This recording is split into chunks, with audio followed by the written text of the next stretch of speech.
लोग ready? Yes sir. शुरू करें। Yes sir. आज हम आपको पढ़ाएंगे भारत के शक्ति के साधन। क्या पढ़ाएंगे? क्योंकि जो कक्षा 8 में हमारा टॉपिक है उसमें भारत की बात करते हैं, इंडिया की ज्योग्राफी पढ़ते हैं। और इस इंडिया की ज्योग्राफी में जो हमको पढ़ना है क्या पढ़ना है? भारत के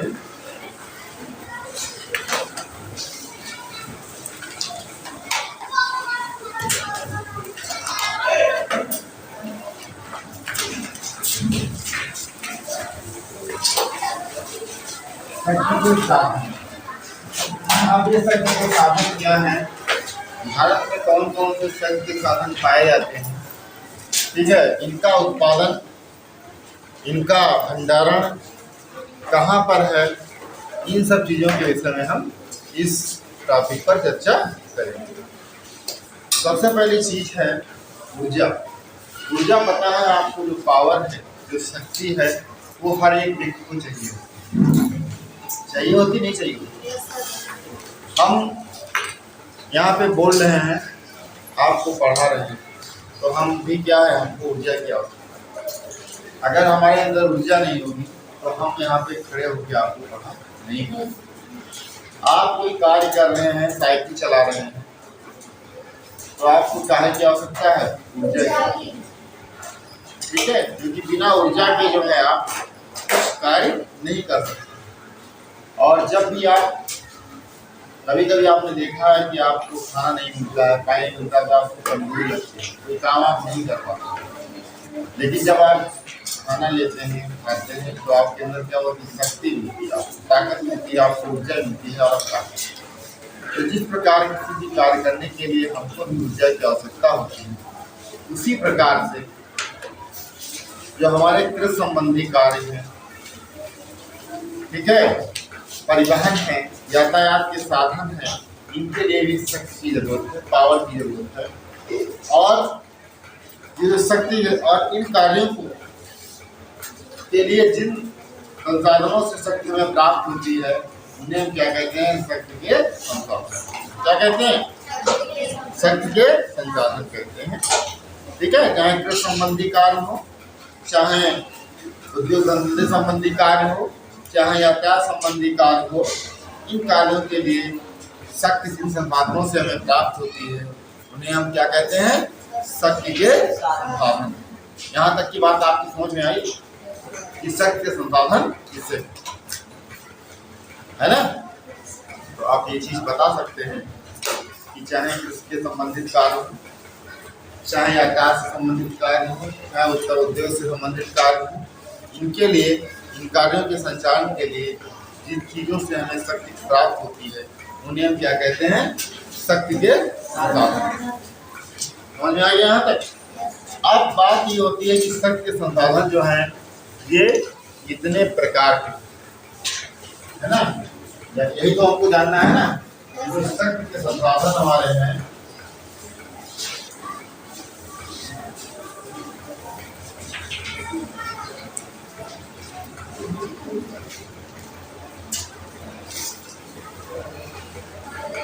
शक्ति के संसाधन हैं, ये मुख्य रूप से दो प्रकार के। कितने प्रकार के होते हैं? एक तो होती है परंपरागत। क्या होती है? परंपरागत।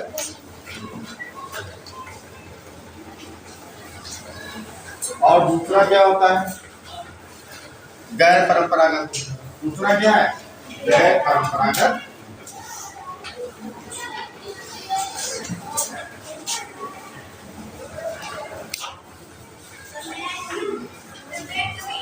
तो कैसे हुए? दो प्रकार के शक्ति होना, कितने प्रकार के हुए? दो प्रकार। यहाँ तक की बात आपको समझ में आई? शक्ति के संसाधन किसे कहते हैं, और शक्ति के संसाधन कितने प्रकार के हो गए? दो प्रकार के। कितने प्रकार के हो गए? दो प्रकार के हो गए। एक तो परंपरागत ऊर्जा हो गई, और दूसरा क्या हो गया? गैर परंपरागत।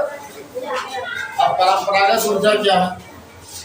कोयला का नाम आपने सुना है? बोलिए, कोयले का नाम सुना है? सबने? ये तो कोयला क्या हो गया? कोयला हो गया, इसको कोल बोलते हैं। क्या बोलते हैं? कोल बोलते हैं। दूसरा क्या हो गया? पेट्रोलियम हो गया। क्या हो गया? पेट्रोलियम हो गया। पेट्रोलियम में क्या आता है, बताया कोई? पेट्रोलियम में क्या आता है? जो हमारा पेट्रोल है, डीजल है, मिट्टी का तेल है, ये सब क्या है? पेट्रोलियम। क्या है? और तीसरा क्या हो गया? प्राकृतिक गैस। क्या हो गया? प्राकृतिक। अब यहाँ पे हम थोड़ा चर्चा कर लेते हैं। शक्ति के संसाधन हमारे हुए ये, यहाँ से इनको हमने दो भागों में बांट दिया। एक तो परंपरागत ऊर्जा, ठीक है, जो पुराने समय से चले आ रहे हैं। क्या हो रहे हैं? पुराने समय से चले आ रहे हैं। ये क्या हो गए? परंपरागत ऊर्जा हो गई। अब परंपरागत ऊर्जा में क्या हो गया? कोयला। सबको पता है कि कोयला ज़मीन से खोद करके निकाला जाता है। कहाँ से निकाला जाता है? खोद करके निकाला जाता है। इसको कोल भी बोलते हैं। क्या बोलते हैं? कोल। तो पहले हम कोल की बात कर लेते हैं। काहे की बात कर लेते हैं? कोल की बात कर लेते हैं, जिसको हम क्या बोलते हैं? कोयला बोलते हैं। समझ में आ गया यहाँ तक? अब कोयला क्या है, कोल क्या है? नंबर एक चीज़ यहाँ पे, अभी हम इसको नहीं छुएंगे, गैर परंपरागत को। अभी हम परंपरागत पे चर्चा करेंगे, ठीक है? उसको हम क्लासिफाइड कर लेंगे। तो जो कोयला हमारा है, ये क्या है? एक खनिज पदार्थ है। क्या है? ये एक खनिज पदार्थ है। क्या है ये? खनिज पदार्थ है। और ये हमें कहाँ से प्राप्त होता है? खदानों से प्राप्त होता है। कहाँ से प्राप्त होता है? खदानों से, खानों से प्राप्त होता है ये। और रेल का इंजन, जो भी लोहे की चीज़ों का निर्माण करते हैं, उसमें इसका प्रयोग किया जाता है। अब कोयला बनता कैसे है? करोड़ों वर्ष पहले क्या होता है? पेड़ पौधे, जीव जंतु, ये सब क्या होते हैं? पेड़ पौधे सब नीचे क्या होते हैं? दब जाते हैं। और पृथ्वी के नीचे क्या होते हैं? ये दलदलों में जमे रहते हैं। क्या होते हैं? दलदलों में जमे रहते हैं। गर्मी, दबाव और रासायनिक क्रियाओं के कारण, अत्यधिक ताप और केमिकल एक्टिविटीज, रासायनिक क्रियाएं, ठीक है, इनके कारण क्या होता है? जीवों के अवशेष से इनसे क्या बन जाता है? कोयला बन जाता है। क्या बन जाता है? कोयला बन जाता है। और उस कोयले को हम क्या करते हैं? ज़मीन से खोद करके निकालते हैं। तो भारत में जो कोयला है का विस्तार पाया जाता है। तो कोयला जो भी होता है वो 4 प्रकार का होता है। कितने प्रकार का होता है? 4 प्रकार का होता है। यहाँ तक की चीज़ समझ में आ गई? ठीक है। तो ये जो कोयला 4 प्रकार का होता है, इसको आप ऐसे देख सकते हैं यहाँ पे 4 प्रकार का कोयला होता है, ठीक है। तो 4 प्रकार का कोयला होता है। एक तो क्या होता है? पीट कोयला। क्या होता है?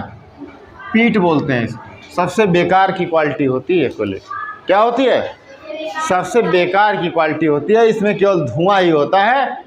हमें इसको अगर हम जलाते हैं ना, तो हमें बहुत ज़्यादा ऊष्मा या ताप नहीं मिलता है। सबसे 4th क्लास की जो क्वालिटी है वो हमारी क्या है? पीट कोल की होती है। काहे की होती है? पीट कोल की होती है। ये सबसे बेकार की क्वालिटी क्या है?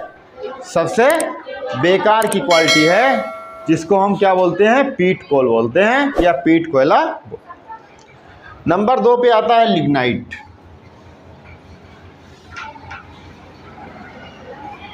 ठीक है। एक तो पीट हो गया, दूसरा क्या हो गया? लिग्नाइट हो गया। इससे बेटर है, इस कोयले से ये कोयला क्या है? अच्छा है। क्या है? इस कोयले से ये कोयला अच्छा रहता है। और उसके बाद क्या आता है? बिटुमिनस। क्या आता है?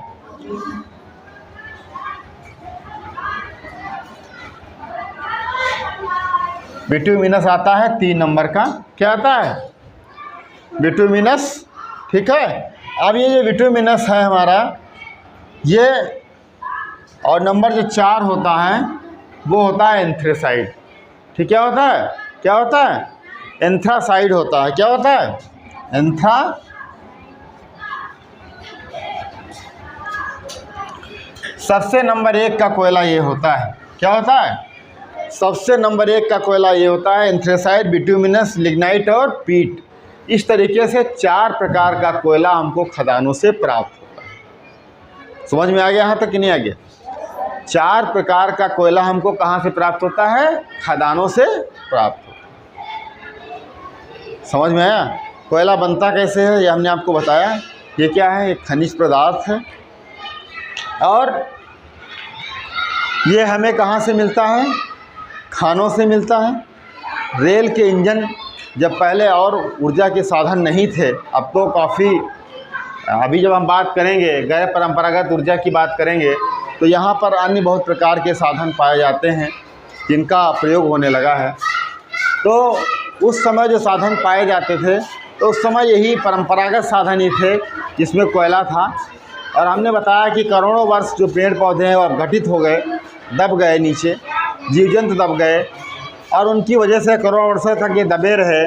और अत्यधिक दबाव के कारण, ताप के कारण, केमिकल एक्टिविटीज़ के कारण इनमें परिवर्तन हुआ करोड़ों वर्षों के बाद, तो वहाँ पे कोयला और खनिज तेल बनके तैयार हो।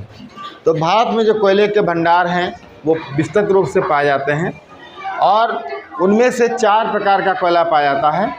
एक तो पीट कोयला पाया जाता है, सबसे बेकार की क्वालिटी होती है। लिग्नाइट उससे अच्छा होता है, बिटुमिनस उससे अच्छा होता है और एंथ्रासाइट जो है ये नंबर 1 का कोयला है। क्या है ये?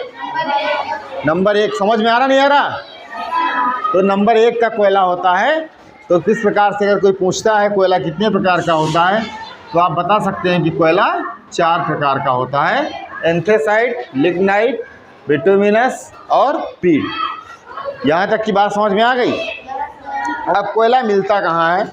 कोयले की अगर विस्तार की बात करते हैं हम कि कोयला को हम कहाँ पाते हैं, कोयले का क्या विस्तार है, तो सीधी सी बात है, आप इसको मानचित्र झारखंड, जो हमारा झारखंड जो है वहाँ पे कोयला पाया जाता है, छत्तीसगढ़ में पाया जाता है, पश्चिम बंगाल में पाया जाता है, मध्य प्रदेश में पाया जाता है, आसाम में पाया जाता है, मेघालय में पाया जाता है, आंध्र प्रदेश में पाया जाता है और गोवा में पाया जाता है। ये अगर भारत के मानचित्र पर हम देखते हैं तो ये जो मानचित्र यहाँ पे आपको दिख रहा है, यहाँ पे आपको ये दिख रहा होगा कि ये झारखंड क्या है? सबसे ज़्यादा कोयले की खानें यहाँ पर पाई जाती हैं। यहाँ पे कोयले की खानें सबसे ज़्यादा पाई जाती हैं। कहाँ पाई जाती हैं? झारखंड।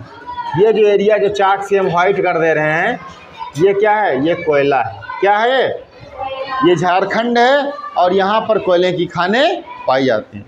इसी तरीके से हम बात कर देते हैं, अगर एमपी की बात करते हैं तो ये छत्तीसगढ़ का जो एरिया है, ये देख रहे हैं आप यहाँ पे, ये क्या है? ये छत्तीसगढ़ का एरिया है। यहाँ पर भी क्या होता है? कोयला पाया जाता है। भारत में अगर कोई पूछता है कोयला कहाँ कहाँ मिलता है तो आप ये झारखंड बता सकते हैं नंबर 1 पे। सबसे ज़्यादा कोयले की खदानें यहाँ पे पाई जाती हैं। फिर हम बात कर सकते हैं छत्तीसगढ़ की बात कर सकते हैं, ठीक है? कहाँ की बात कर सकते हैं? छत्तीसगढ़ की बात कर सकते हैं, वहाँ पाया जाता है। इसी तरीके से वेस्ट बंगाल, कहाँ पे? वेस्ट बंगाल, जो पश्चिम बंगाल का ये तरह ये वाला एरिया है, वेस्ट बंगाल है जो झारखंड से लगा हुआ है, यहाँ पर भी कोयला पाया जाता है। क्या होता है? यहाँ पर भी कोयले का उत्पादन होता है और यहाँ खानों से कोयला निकाला जाता है। तो इस तरीके से मानचित्र पे आपने देख भी लिया है कि झारखंड है, छत्तीसगढ़ है, पश्चिम बंगाल है, ये सब क्या हैं? कोयले के क्षेत्र हैं। इसी प्रकार से मध्य प्रदेश है। मध्य प्रदेश को आप देख रहे हैं, ये मध्य प्रदेश है, यहाँ भी कोयला पाया जाता है, ठीक है? आसाम ये देख रहे हैं, आसाम में पाया जाता है, ठीक है? यहाँ पे भी पाया जाता है। गोवा, ठीक है, यहाँ पे एक छोटी सी जगह है, ठीक है, जिसको हम क्या बोलते हैं? गोवा कहते हैं। क्या कहते हैं? मुंबई। ये गोवा है, यहाँ पर भी कोयले का उत्पादन होता है, कोयला पाया जाता है। और मेघालय है। आंध्र प्रदेश के बारे में आप देख रहे हैं तो ये आंध्र प्रदेश हमारा है। कौन सा है? ये आंध्र प्रदेश है, यहाँ पर भी कोयला पाया जाता है, ठीक है? तो आपको भारत के मानचित्र पर हमने विस्तृत रूप से बता दिया कि कोयला कहाँ कहाँ पाया जाता है। झारखंड है, आसाम है, पश्चिम बंगाल है, ठीक है, मध्य प्रदेश है, आंध्र प्रदेश है, गोवा है, इन सब जगहों पे कोयला मिलता है। तो कोयला कैसे बना ये आपको बताया। कोयला कितने प्रकार का होता है ये आपको हमने बताया, और भारत में कोयला किन किन राज्यों में पाया जाता है इसके बारे में हमने आपको विस्तृत रूप से बताया। अब एक चीज़ कोयले में और पढ़ना, जो कोयले का जो इकोनॉमिक इम्पॉर्टेंस है, क्या है कोयले का जो इकोनॉमिक इम्पॉर्टेंस है, जिसको हम आर्थिक महत्व कहते हैं, कि वास्तव में कोयले का आर्थिक महत्व क्या है, कोयले से हम क्या करते हैं, कोयले की हमें क्या आवश्यकता पड़ती है, ये क्या हो जाएगा, कोयले का क्या हो जाएगा, आर्थिक महत्व हो जाएगा। क्या हो जाएगा? हमने बताया था कि रेल के इंजन हैं, कारखाने हैं, जहाज हैं, जहाज जानते हैं आप लोग, ठीक है, सीमेंट है, उर्वरक है, ताप विद्युत केंद्र है, लौह इस्पात केंद्र है, इन सब जगहों पर किसकी ज़रूरत पड़ती है, कोयले की आवश्यकता पड़ती है। ये कोयले का इकोनॉमिकल इम्पॉर्टेंस है। इसकी वजह से हम कोयले की वजह से हम इन चीज़ों में इनका निर्माण कर पाते हैं, इनको बना पाते हैं। अगर उस समय कोयला ना होता तो हम इन चीज़ों को बना नहीं पाते, ठीक है। तो ये हमारा हो गया कोयले का आर्थिक महत्व। तो कोयला हो गया, टाइप ऑफ कोल हो गया, ये क्या है, ये टाइप ऑफ कोल हो गया। क्या हो गया, ये कोयले के प्रकार हो गए, ठीक है, प्रकार हो गए। कोयले कैसे बने, अब क्या हो गया, इंडिया में कोयले का कहाँ कहाँ विस्तार पाया जाता है। भारत में विस्तार की बात करते हैं कि भारत में विस्तार, तो भारत में विस्तार हमने आपको बता दिया मानचित्र पे, कहाँ कहाँ बता दिया। नंबर 1 झारखंड आपको बताया था, कहाँ पाया जाता है, झारखंड में पाया जाता है। और कहाँ पाया जाता है, झारखंड के बाद छत्तीसगढ़ बताया था हमने आपको, ठीक है, छत्तीसगढ़ में पाया जाता है और पश्चिम बंगाल में पाया जाता है। कहाँ पाया जाता है, आसाम में पाया जाता है और मध्य प्रदेश में पाया जाता है। कहाँ पाया जाता है, मध्य प्रदेश में पाया जाता है, ठीक है, आसाम में पाया जाता है, आंध्र प्रदेश में पाया जाता है, मेघालय में पाया जाता है और गोवा में पाया जाता है। ये हमारे कोयले का विस्तार है। अब तीसरा पॉइंट जो था कोयला, आज हम कंप्लीट कर देंगे। कोयले में कुछ नहीं है। तीसरा था आर्थिक महत्व। क्या था, अगला पॉइंट जो हमारा है वो है आर्थिक महत्व। अब आर्थिक महत्व में क्या है, जो इकोनॉमिकल इम्पॉर्टेंस है, हमने आपको बताया रेल के इंजन। अब इसमें लिखेंगे नहीं, समझिएगा इसको। क्या करते हैं, रेल के इंजन या डिब्बे, ठीक है, बिजली बनाने के काम आता है और जहाज बनाने के काम आता है, रसोई में काम आता है, सीमेंट बनाने के काम आता है, और इस तरीके से कोयले का हमारा आर्थिक महत्व है। तो इस प्रकार जो आज हमने शक्ति के संसाधनों में पढ़ा, उसमें हमने पढ़ा शक्ति के संसाधन क्या हैं, किसे कहते हैं। फिर हमने पढ़ा कि इसमें परंपरागत कितने प्रकार के होते हैं। तो हमने पढ़ा कि परंपरागत ऊर्जा के होते हैं, गैर परंपरागत के होते हैं। आज हमने सिर्फ परंपरागत को पढ़ाया, जिसमें हमने आपको पढ़ाया कि कोयला है, पेट्रोलियम है और गैस है। तो गैस के बारे में हमने आपको क्या पढ़ाया, सबसे पहले कोयला पढ़ाया नंबर 1 पे। तो कोयले में हमने आपको पढ़ाया कि कोयला क्या है, कैसे बनता है और ये कैसे निकाला जाता है, और इसका भारत में कहाँ कहाँ विस्तार है, किन किन राज्यों में पाया जाता है, और इस कोयले का आर्थिक महत्व क्या है। That's all. आज का पीरियड यहीं पे समाप्त होता है। नेक्स्ट पीरियड में हम आपको पढ़ाएंगे पेट्रोलियम क्या है, कैसे बनता है, और इसका विस्तार क्या है, और इसका आर्थिक महत्व क्या है, और ये कहाँ कहाँ पाया जाता है। सबकी समझ में हमें आशा करता हूँ कि ये चीज़ आ गई होगी, ठीक है। नेक्स्ट पीरियड आपको हम नेक्स्ट डे पढ़ाते हैं, ठीक है।